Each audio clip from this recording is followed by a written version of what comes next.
welcome into another episode of the CALIVEGAN podcast, the number one and only calisthenics podcast for vegan. Today we have a guest, Miguel the Vegan, a vegan coach. Is helping vegans getting fit. We are having some technical problems. This is the third time we're trying this, and hopefully this time is the right one.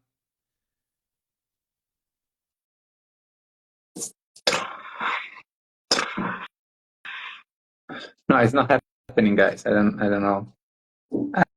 I really don't know what's going on. I went live with other people last week and didn't have any problem at all. I don't think it's an internet thing because internet is doing just fine.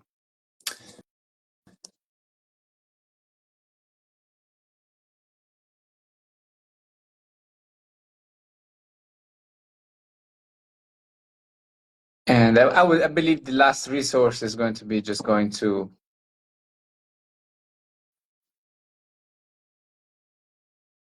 so I now try to invite you, Miguel. Maybe this way is going to work.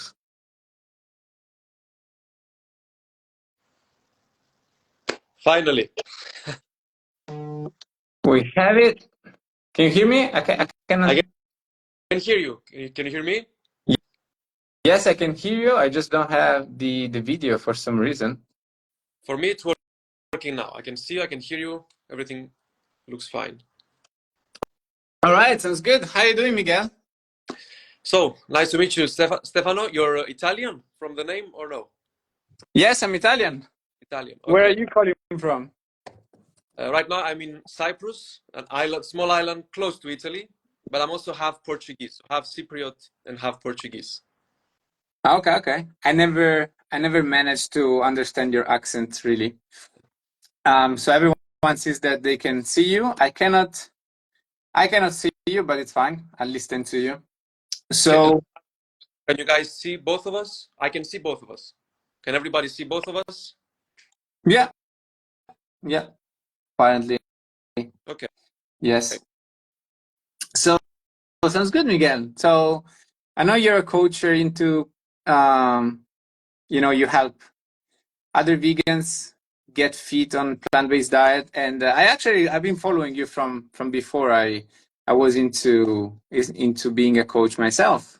So you were one of the person that I was consuming content from, and yeah, there are a few things I really like. You really also help people not being too fixated on some specific dietary choice, right? And allow people being a little bit more free. And but today I didn't want to be too boring and talk about how do you have to eat only and how do you have to train. I wanted to talk about your story and how fitness and about your fitness journey and your vegan journey. And so you can start with introducing yourself and tell who you are, right? So what do you do? And yeah, give us a little introduction. Well, yeah, I think I also discovered you a few years ago, and whenever I look back at my content from like 4 or 5 years ago, I always kind of cringe at what I was sharing and the way I was sharing. It's always it's always funny to see your past self. Yeah, we've come a long way. I think there's a lot of now people who are into veganism, health and fitness online. Before, when I started, it was very few, and myself also was inspired by another couple ones that started even before me. I think the early 2010s is when it was the beginning of this veganism trend, let's say, on social media, and a lot of creators and personal trainers. And it's nice to see how many more people now exist on social media. As for my personal journey, I mean, I've been vegan for almost 9 years now. It's been since 2015. And what made me go into veganism wasn't my health or anything. It was mostly because of the ethical part. I just, let's say, for me, it made sense to love animals and not to eat them. And I just reached a point in my life where that made sense, and I acted upon that logic. I think it's different for everyone. For me, it was in 2015, and of course, I also wanted to figure out how to be healthy, how to build muscle, how to be strong as a vegan. So in the beginning, I made my mistakes. I didn't know what to eat. I was confused what to replace what with. But then I studied it myself. I became a vegan nutritionist. I was already also a personal trainer. So after some time, it made more sense. And yeah, I mean, since then, I've also started my business, which is one-on-one coaching. I believe it's similar to what you do. So I help people in terms of their nutrition, their training, but also their overall lifestyle, like creating healthy habits and not following a strict diet for a certain period of time or anything like that, but more about learning how to eat healthy, how to eat in a sustainable way as a vegan or as somebody who wants to eventually become vegan. Yeah, sounds good, man. And 2015, so I went vegan in 2019. You've been vegan a bit longer. I actually started with the environment first. That's what really shocked me at the beginning. And then I saw some slaughterhouse footage later on, and then I realized that was more really about the animals. What was for you, like, what made you click and make the connection with the animals? Well, until 2015, I never seen, like you said, footage from slaughterhouses and how the animals were being treated. I think we are all, until we see that kind of footage, our brain chooses to ignore that fact, even though we are adults and we are not 10-year-olds anymore. We know that animals are not just living in a farm, running around and living a nice life. So I think that connection of what I thought might be happening with what actually happens through documentaries such as Dominion and Cowspiracy, the typical documentaries that, the most popular vegan documentaries. Now there are even more. There is Seaspiracy, and there are even others. So I think seeing these documentaries, seeing something that is shocking, really kind of brings you to reality. Even though my approach with people when I talk to people on the street or online, I try not to be as aggressive, let's say, not to immediately show them footage on my phone, let's say, of how pigs are killed or how chicks are grinded alive and all. But I do think that it has its place, because for some people maybe they will never make the correlation if they never see that, if they only hear the words, let's say, and never actually see with their own eyes. Yeah, man, good point. Like, and I think honestly, there is some contradictory opinion that you have right now, because like obviously I do animal rights activism, and I think that fear of going all in with the people and show them the horror that happens, it's like holding back. It's it's better to actually show them. Obviously, you cannot force people to see those videos, but usually it's what I do, especially when people seems to really not understand. Like, for example, I was at my kickboxing gym last time, and someone found out I was vegan, and they made a joke about ham, right? Oh yeah, ham is so good, and I just told them, yeah, it might be good, but it's not a good experience for pigs killed in gas chambers. And he said, what are you talking about? And I said, here's the video. And he did change his way of thinking, and he went straight into realizing that was horrible. So I think it is a mistake that people do, holding back on, because I think just like fitness, right? When you get a client, you don't bring them through the same mistakes that you did when you were a beginner. You try to get them into the most effective way of training and eating, right? I think that's the same with animal rights activism. The fact that I started with the environment and then I realized about the ethics, it doesn't mean that I'm going to help them make the connection with the environment first and then the ethics. I'm going to try and put them as quickly as possible through that process so they can have all the information they need in order to go vegan, right? Make sense to you? Yeah, I mean, I understand what you're saying. I really do look up to people who go in the streets and they do the animal rights activism and everything, or go outside, houses and everything. But I'm not sure if I'm going to be able to do. I never done that before, um, and I know you must deal with a lot of confrontation. And where I live, it's a Big very time. closed country. It's a very small country. It's a very old school country. For example, here vegans are almost non-existent. Maybe less than 1% of the population is extremely rare. So there are some groups, of course, that do it. Sometimes I see them, in the street. Nice. But it's for me. I don't know if I will ever find, the courage or the strength to go there and do it myself. But for now, I find that my way of activism is through my coaching and through the content I produce, to kind of lead by example, for people to see me being healthy, and seeing my clients being healthy, their before and after, the testimonials and everything, and kind of reaching people through that, because I'm still not ready, to go in the streets and do what you do. Nah, you're ready, man. You're a strong man. You're an entrepreneur. You're ready. You're ready. If you want to do it, I mean, yeah, I don't think everyone should be feeling forced to do it. That's something that some activists they say, that all vegans should, but I don't believe so. Like everyone is different, and if you don't have that call to do the harsher, type of activism, it's fine. You don't have any obligation. But if you think it's something that you want to do, I'm sure you do have I'm sure you do have the courage to do it, and if you perhaps find animal rights group there, it's all about just going there and also listening. You don't have to do activism the first times. This is how I started, right?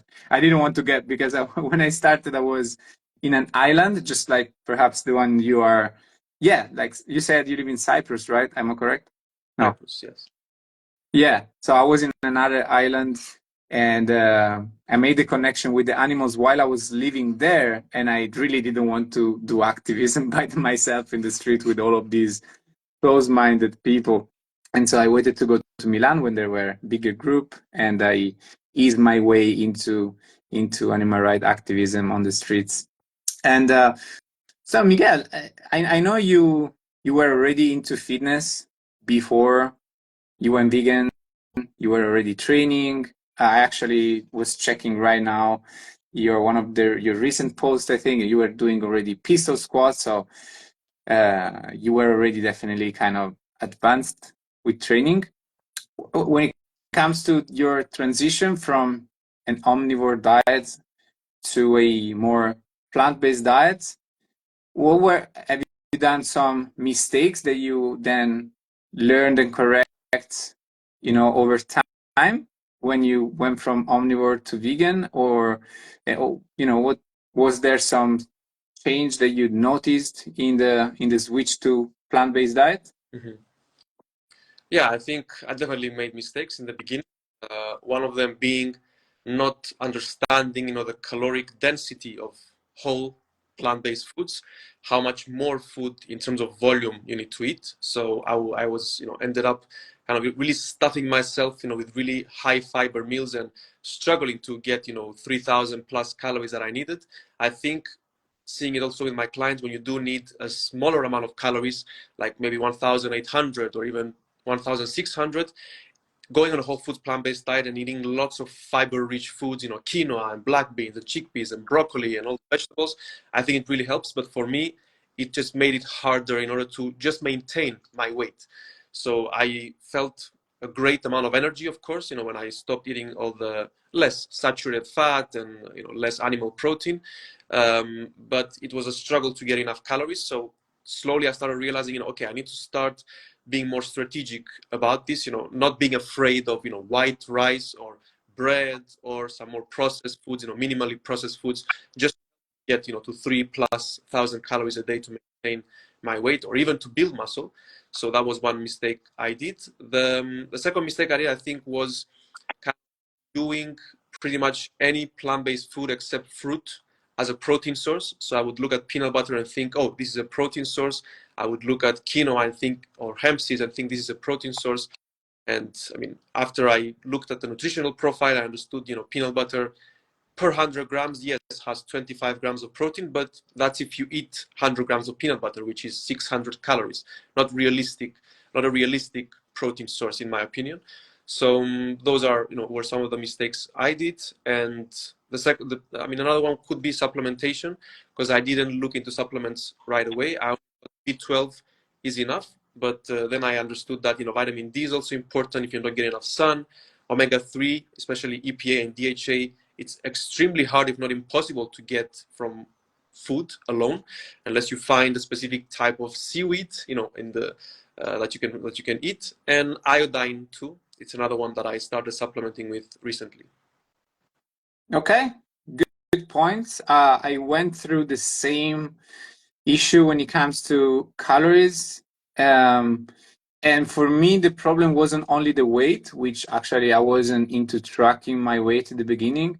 I actually was very happy with the fact that I was losing body fat. Like when I did that transition, and I, just like you, didn't understand the caloric, the fact that plant-based food is lower in calories and higher in fiber, and so you need to eat more quantity. I didn't realize that I wasn't tracking my weight. It was probably going down, but I was happy to the fact that I was getting shredded. The fact I had never been so shredded in my life, but the problem was that I wasn't fueling my body with enough calories. And I don't know if you were tracking your calories or how big of a deficit you were in, if it was conscious or unconscious, but I was doing probably 1,000 to 1,500 calories deficit per day, unconsciously, because I was very active and I was trying to eat very clean, and that got me to headaches, low energy levels. And I actually thought that the problem were that I was missing some supplementation, right? So, everyone is saying that vegans are malnourished. So I was starting to believing in it because I wasn't feeling good as a vegan. But then I realized it was all about the caloric intake, and I just had to implement a little bit more nuts and fats to increase my caloric intake, and I started to feel better. So definitely agree that making sure you're eating enough calories, it's important, both not to lose weight if you don't want that, but also to fuel your body so you can feel energetic. And when it comes to the protein, I think I went into another direction. I started to really lose the focus on the protein. I realized that like I don't think it's that important. Like you said, you don't see nuts as a protein source, but I see all food as protein source. Like if you eat food, you're eating protein. Obviously, yes, you got fruits that it's really that doesn't really have protein, but overall, I don't try to necessarily increase my protein intake with protein powder or seitan or texturized soy. Like this is all food that I don't eat, and I prioritize whole plant food because I think overall, like the benefits that are talked about when it comes to eating a higher protein diet, which is whatever 1.6 gram of protein per day per kilogram of body weight, are not that huge anyway. Like there is not a huge difference in the benefit that you get hitting that 1.6 gram of protein, which you can get there. Again, it's you can do it, but you can also build muscle and look great if you're eating less protein, right? So I noticed there was a last video of you that you were talking about the importance of eating protein in the morning, right? And I wanted to ask you, like, how important do you think that is? Well, with the protein, I knew we would come to this conversation. I've seen some of your previous posts, and I know you're not a huge fan of protein as much as I am. And I agree with you that if we look at the studies, from 1.2 to 1.6 grams of protein per kilo of body weight per day, if you are between 1.2 to 1.6, you are going to be able to build muscle, of course. And the, let's say, the positive changes or the extra amount of muscle you can build if you go from 1.2 to 1.6, there is an increase, but it's very small. So in, let's say, if we want to be really, really optimal, if I can use, if I want to use the word optimal, I would say if you want to be optimal about your protein intake, then to go to 1, it's best bet based on the research that we have. But of course, eating around 1.2 is completely fine. And at the end of the day, it's also a good idea to try to understand, what is the protein to calorie ratio of the stuff you are eating, especially for people who want to lose weight. If somebody prioritizes nuts, let's say, as a protein source, it's going to make it extremely hard for them to even hit 1.2 grams of protein while being in a calorie deficit. So somebody who wants to eat, I don't know, 1,600 or 1,800 calories and weighs 70 kilos, and they need to hit 85 grams of protein, it can be a little bit, difficult. They have to be really strategic about it. So I would say these things like the tofu and the texturized soy protein can come in handy and can just make their lives easier. As for your question about the protein in the morning, well, this was, it just was one randomized control trial, a study that looked at, the improvements in muscle protein synthesis when you have breakfast in the morning, high in protein, versus if you have protein at lunch or dinner. Again, the changes were minimal. It was an improvement for the breakfast. If you have more protein at breakfast, there is a better, your body can absorb that protein a little bit better than if you have it at lunch or dinner. But of course, if you want to be practical, the most important thing is that you eat enough protein by the end of the day, and then you can split the protein as good as better as you can throughout the day. And when I share these tips about the scientific research and how to do this optimally, it doesn't necessarily mean you have to follow my advice every day exactly how I say it. I follow my advice. And sometimes I said that it's better to have protein at breakfast, and my breakfast for the past 2 days was relatively low in protein, maybe 15-20 grams, because of what I had available at home. So I don't obsess over these kind of things, but I think it's good to know what the research says, to understand the facts, let's say, and then it's up to you what you want to do with those facts, and it's up to you if you want to be optimal in building muscle, or if you want to just do it in a more practical way and not be so obsessed with it, let's say. Yeah, that's my point, really. I'm not telling people don't do the 1.6. It's more about, I feel like overall what the message that people get from all this protein conversation is that they have to eat the 1.6 gram, or otherwise the rest of the work that they're doing, perhaps in the gym, doesn't work. And what I see is people getting stuck into looking for the protein information, and they're not training, right? So they're not getting stronger. And then in my personal experience, again, I right now, for example, I eat maybe 100 to 120 grams of protein per day. I weighed 82 kilograms. And, tracking my weight and tracking my body fat, I don't see huge difference. My strength goes up, everything goes up. So I really don't care about optimizing. Even what you said, if you're on a deficit, eating more protein to preserve muscle mass is going to be difficult. But for me, when I am on a deficit, I put more focus on the fruit intake, so I can eat more food. It allows me to be on a caloric deficit with ease. And I think that progressive overload and keep getting stronger is still the most important factor. So I really think that people, what they don't understand is that muscles grow because there is a stimulus, the set principle, specific adaptation to impose demand.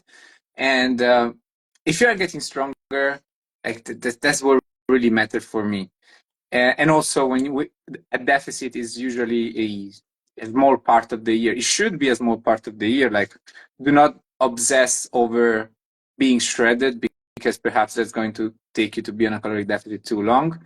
And so, yeah, even in those cases for deficit, I don't over stress about the protein intake. But again, like, I'm not saying that the benefits don't exist.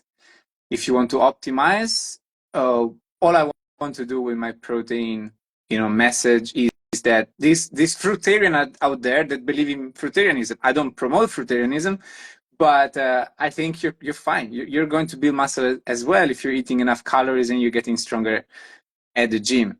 That's really my point. And I wanted to ask you, Miguel. So when did you start training? When did your fitness journey started? Well, first of all, because you said you weigh 82 kilos and you eat 120 grams of protein, exactly 110, something like that. yeah, exactly the same as me. So Mm. that's around 2 to 1.5 grams. It can vary on a daily basis, but of course protein is just one small piece of the equation. I agree with you that people are overwhelmed with the information out there, not just with protein but in general, what to eat exactly, when to eat it, and all these things, that they do forget the fundamental, which is first of all training. I think, I'm not, I cannot see every single individual at home what they're doing, but I get this feeling from social media that people are worried too much and they consume too much information and they don't use that information to act upon it. So they don't train hard, or they're overly focused on nutrition. And I think a lot of vegans that they don't really pay attention to training, and they train maybe really, not in a good way in order to build muscle.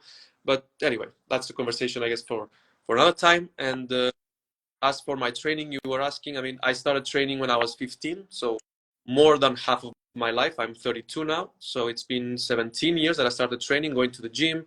I was doing lots of martial arts like taekwondo, boxing. I also tried kickboxing when I was younger, and gym has always been a part of my life, despite of the other sports that I've been always doing.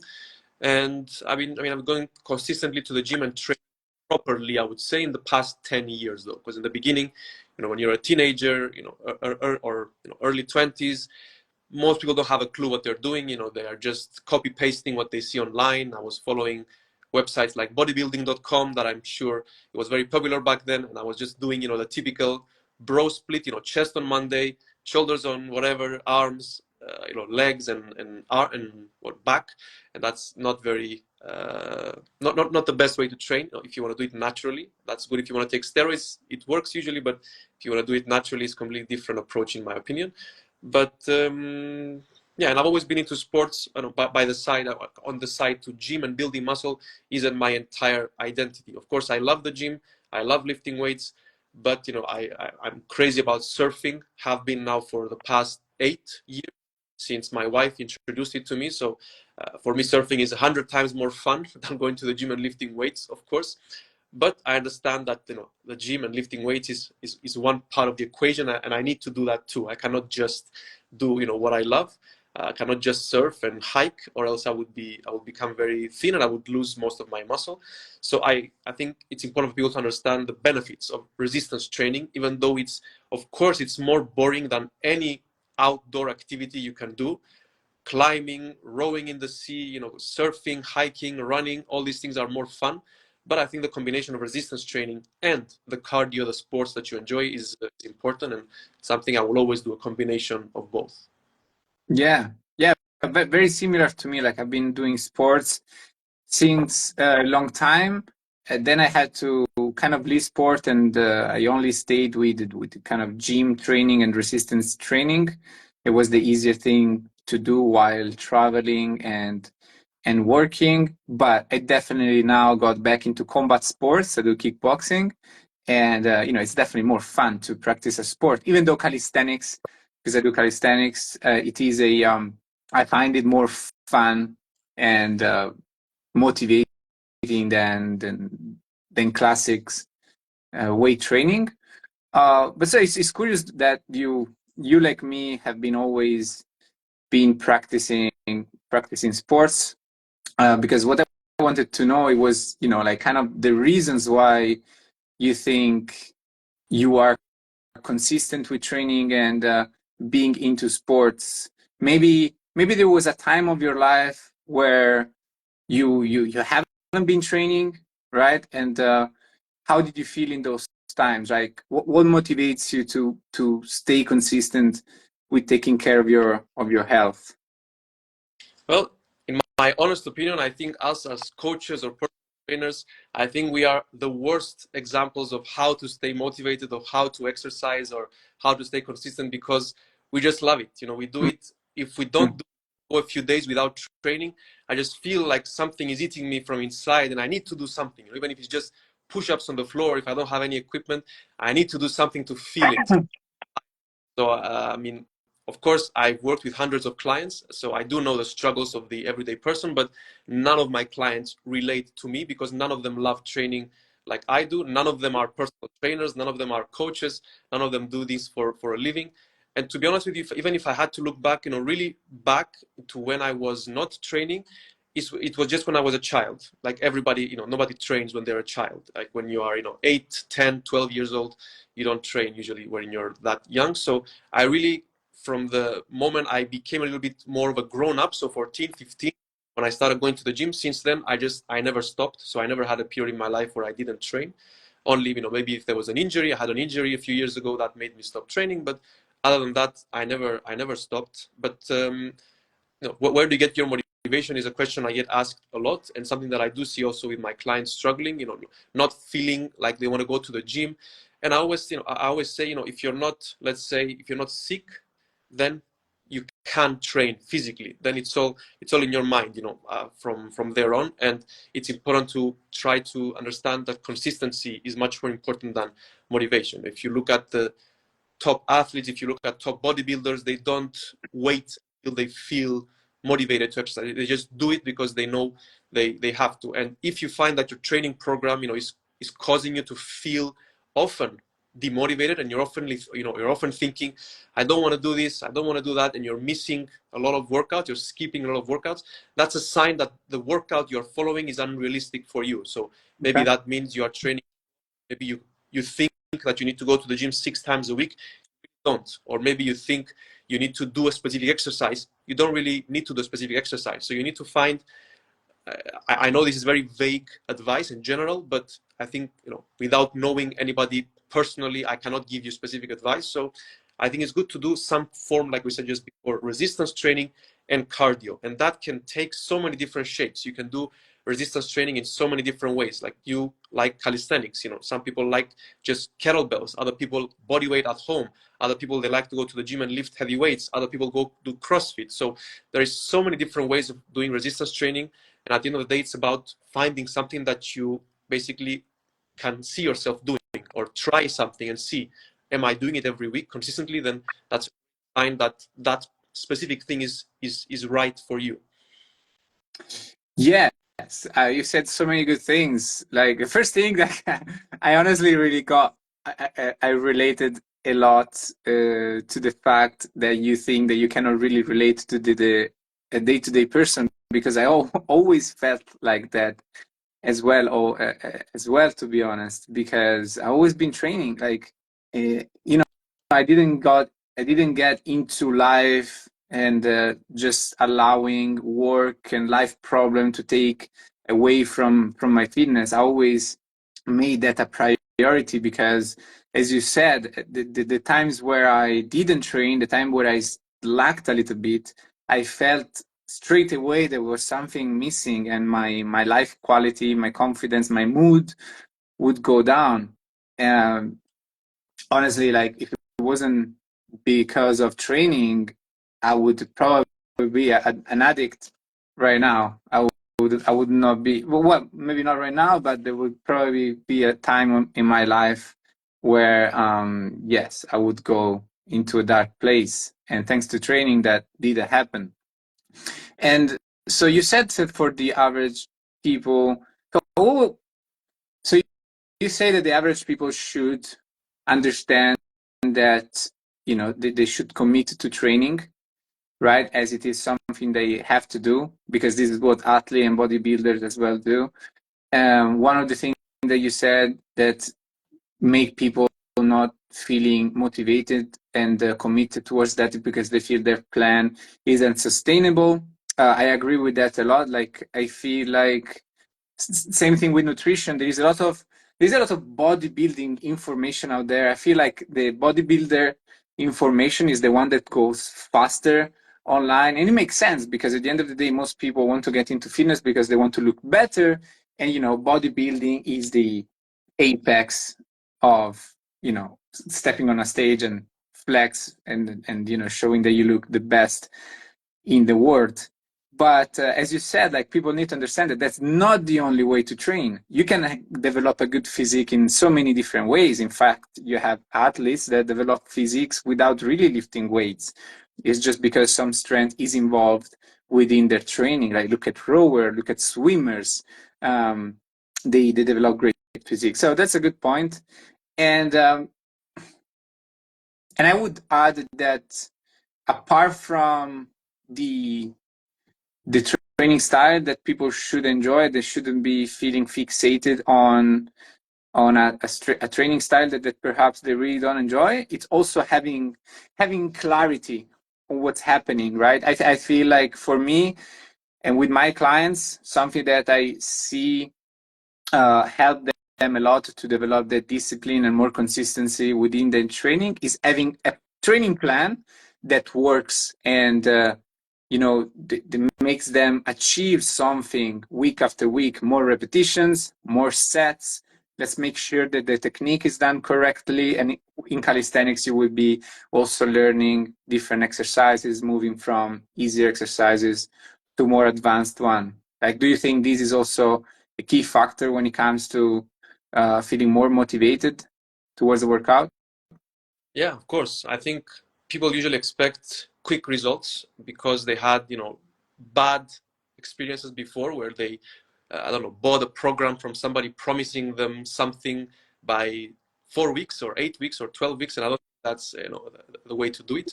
And I see it also, with people I work with, when they see these positive changes in their bodies after maybe 4, 8, 12 weeks, they feel motivated and they want to keep going. And I always tell my clients, my work here is done when they tell me that, oh, I didn't train and I felt something is missing. I went for holidays for a week and I really look forward to go back to my routine. That's when I know my work here is done. You made it part of your life. It's part of you now, and that's the most important thing.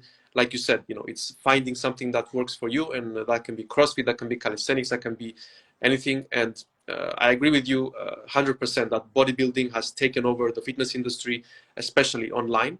And because I assume most of our followers are around the same age, so they're in their 20s, in their 30s, I mean their 40s, most of them. And I think these are the people that consume a lot of content online too. I mean, the average person spends more than 3 hours per day on social media. So imagine how much information you're consuming every day, 3 hours a day. Some people even 4 hours a day. And most of that information is bodybuilding, and you create this unrealistic expectation of what you should look like, even if it's subconsciously. You see these, people who are, probably taking steroids. They have so much muscle mass. They look huge. They look great, maybe for some people. But then let's say you reflect that on yourself and you think that, if you are not as big and as muscular as they, that you are a failure, or that you are not healthy, or you are not strong. And I think with myself too. I mean, I'm not a bodybuilder. I don't train like a bodybuilder. If I trained like a bodybuilder, I would never go surfing. I would never do lots of sports. I would go to the gym 5-6 times a week. I would prioritize building muscle, and that's not my priority. So Yeah. I posted a picture. I even posted one yesterday, and on Twitter I received a lot of messages saying that I look weak, I'm small, and this is because people think that only bodybuilders are the ones that look good, which is far from reality. I mean, walk outside in your own town, walk around, and how many bodybuilders can you see? Probably you won't see anyone, or you will see one or two. It's not something that everyone needs to be doing. It's not the most important thing to have a lot of muscles. You have all these athletes, professional athletes. None of them are bodybuilders. Tennis players, football players, rugby players, boxers, MMA. None of them are bodybuilders, and they're all, I would say, healthier than bodybuilders. So I don't understand, why bodybuilding has taken up so much space online, and it's really slowly, getting slowly into everyone's brains and making everyone Yeah. think that is the most important thing. Muscle is important to have, but you don't need to have too much of anything is a bad thing. If you are a bodybuilder who cannot scratch their back, or who cannot go up the stairs because you have too much muscle and your heart is weak, or you don't have flexibility, then what's the point of all that muscle? And I understand people of our age, 20, 30, you're still young. You still don't understand how it is to be old and have other issues. I also don't understand how it is to be old and have other issues, but I don't want to be 45 or 50 and having to have problems with my cardio, or having issues with my back, or cannot touch my toes, cannot sit in a deep squat. And I think if you only do bodybuilding style training, you will have issues down the line. So yeah, I'll stop there. A lot of things. Yeah, no, that was a lot of good points, and I will add another thing that I don't like about the bodybuilding is the concept that this sport is all about looking better and getting bigger, which is, I think, it's just an unhealthy approach to sports, to be honest, and that's why this sport gets people to use steroids as a natural part of competition for the most part. Yes, you have a natural bodybuilding, but I believe that's really a small part of the sport. The uh, most of it is done around steroid use, and so I really don't like that. Don't like that. It doesn't make sense to have a sport that goes around it because genetics, like you cannot you cannot change your parents, so people need to understand that all these people online, all of these bodybuilders that look great, even me and you, like we are above average genetics. So everyone is everyone is different, and instead of I always say people that instead of having the goal of building X amount of muscles, even though most people, I believe, whether they take 1 year or they take 5 years, but most people can build 10 kilogram of muscle, I think, with the right strength progression, the right training plan. However, focus more on getting stronger, because getting stronger is something that is probably consistently going up in your fitness journey. And if you focus on that, if you're motivated towards your strength progression, then your body will change. Instead of oh, I want to build 10 kilogram of muscle this year, because that might don't happen. You don't really have uh, control over that. So yeah, maybe you wanna give your opinion on what's possible when it comes to building muscle. As a beginner, what would you think? What do you see within your clients? How much muscles in what time frame are they able to build if you track that?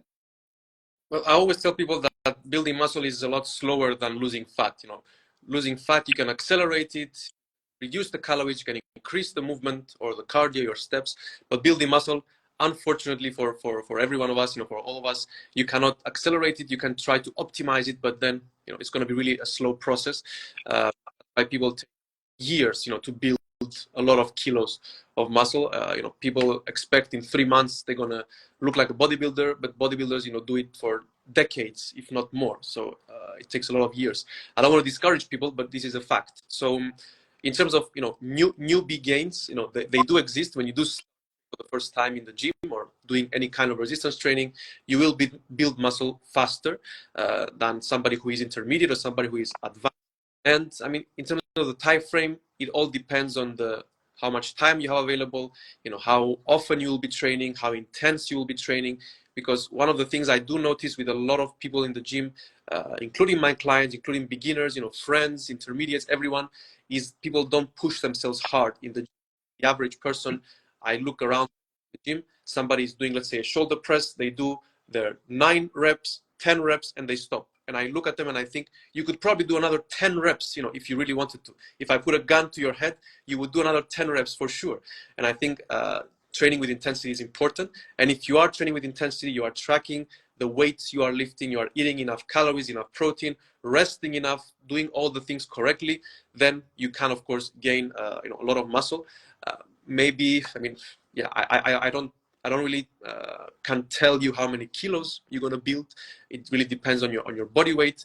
But let's say for somebody who weighs 70 kilos, if they just training, let's say, and they want to build muscle, I mean, you could expect maybe half, maybe to 1 kilo per month, and that's not just going to be muscle, it's going to be also some water, some body fat too. So it's very small amount of muscle you'll be building. But if you stay consistent and you never stop training, then in 6 months you'll more muscle, in 1 year more, in 2, in 3, and like me and Stefano, if you've been doing it for more than a decade, then when you reach that point, you will also have tons of muscle and strength. But one last point, I think, like you said, if you focus on strength, increase your strength over time, you will also build muscle, as a result of that. Yeah, that's great.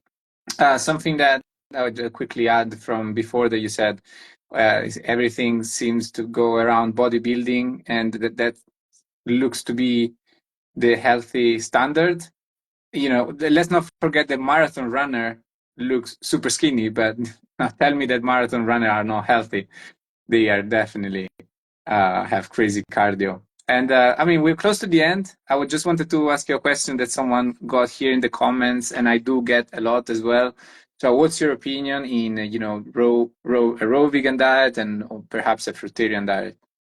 So, I mean, maybe we'll disagree on this, based on what you said before in the live. But I do think that a raw vegan diet or a fruitarian diet, which is even more restrictive than a raw vegan diet, I think it's let's not talk about building muscle because that's not the pinnacle of health, but I think it's going to be very difficult to sustain over time. I mean, I've seen a lot of people online who I don't know, they are strangers, but I've seen them because they are documenting their diets and whatever they are doing, like influencers. So I've seen a lot going from raw vegan to carnivore because it's people who are, trying to do something extreme. It's people who are, in my opinion, a lot of these people have a disordered way of eating. Like they don't have a really healthy relationship with food because there is really no reason that you can tell me other than it's your opinion, but there is no scientific reason to tell me that cooked food is bad for you or that you shouldn't eat cooked food. There is no study showing that somebody who eats cooked quinoa or cooked oats or cooked vegetables, they are gonna die of cancer or whatever. It's just absurd. And I think people who follow these diets, they do have some issues in terms of their relationship with food.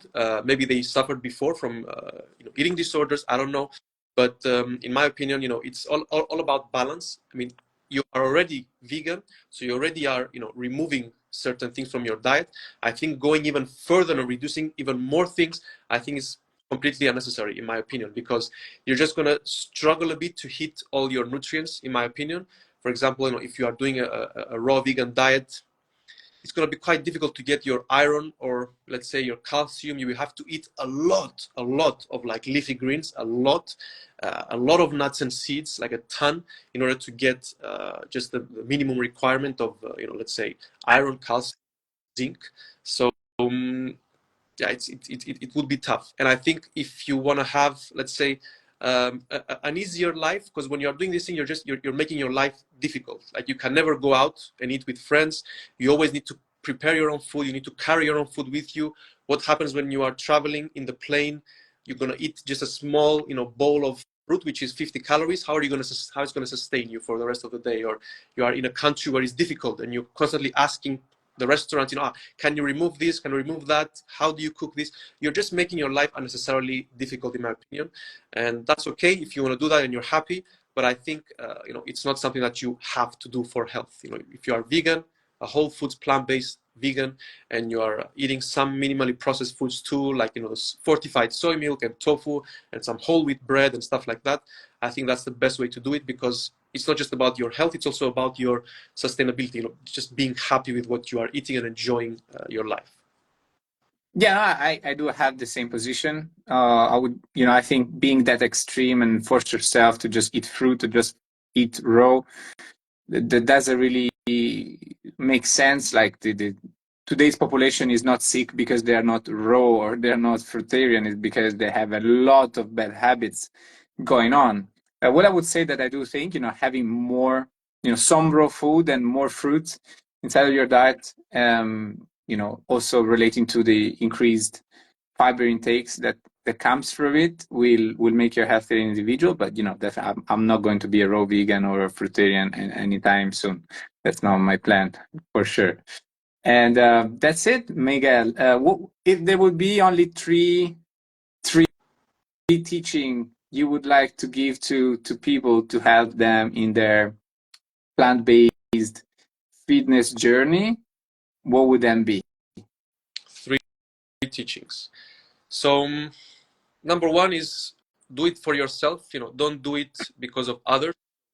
Want to be vegan, do it for yourself. Find your why and don't let others influence you. Otherwise, maybe you will do mistakes in the beginning, but you will figure it out. Like everybody who is vegan today, everybody figured it out. So don't let others' opinions, influence you. Then secondly, try to be a healthy vegan if possible. Of course, I understand some people do it for the animals and they don't care, so much about their health. They will eat a lot of Oreos and vegan ice cream and stuff like that. But I think if you are a healthy looking vegan and you look strong and fit and healthy, then you will naturally attract more people into veganism too. You will, let's say you will lead by example. And thirdly, don't let bodybuilding and bodybuilding influence, tell you what to do and create these unrealistic expectations in your head of how you should look like. So just do your own thing and don't worry about comparing yourself to others. Train the way you want to and just be happy. Those are great tips. It's been a pleasure to talk to you, even though I couldn't see you. And clear information, simple, is definitely helpful. I think we agree on everything for the most part, I think. Well, where can people find some resource that you want to get people to? It's been a pleasure to see you, and I to meet you too and talk to you. I didn't know you couldn't see me during this whole life, so you still cannot see me. Yes, still cannot see you. That's crazy. I thought you could see me all this time. Okay, so yeah, I mean resources. I would say chronometer.com. I think No, chronometer. I'm talking about like your if you have an ebook, if you have some free guide out there, or just a website. I don't know. Yeah, I mean Miguelthevegan.com. I mean, wherever you type Miguelthevegan, you will find. If you type Miguelthevegan.com on Google, you will find me. Go to Twitter, you will find me. If you go to Facebook, you will find me on Instagram. So Miguelthevegan, that's where you can find all the information. All right. Well, it's nice to have you here. Guys, go follow Miguelthevegan. A lot of good information to help you be fit as a plant-based vegan person. And I'll see you in the next episode. Make sure you like, subscribe, leave a comment. Let us know what was the most important part of this podcast and you enjoyed the most, and share it to your non-vegan friends, and tell them, you see, these two guys are strong and muscular as a vegan. You're wrong about protein. All right. Bye, Miguel. Nice to talk to you. I see you too. Bye bye.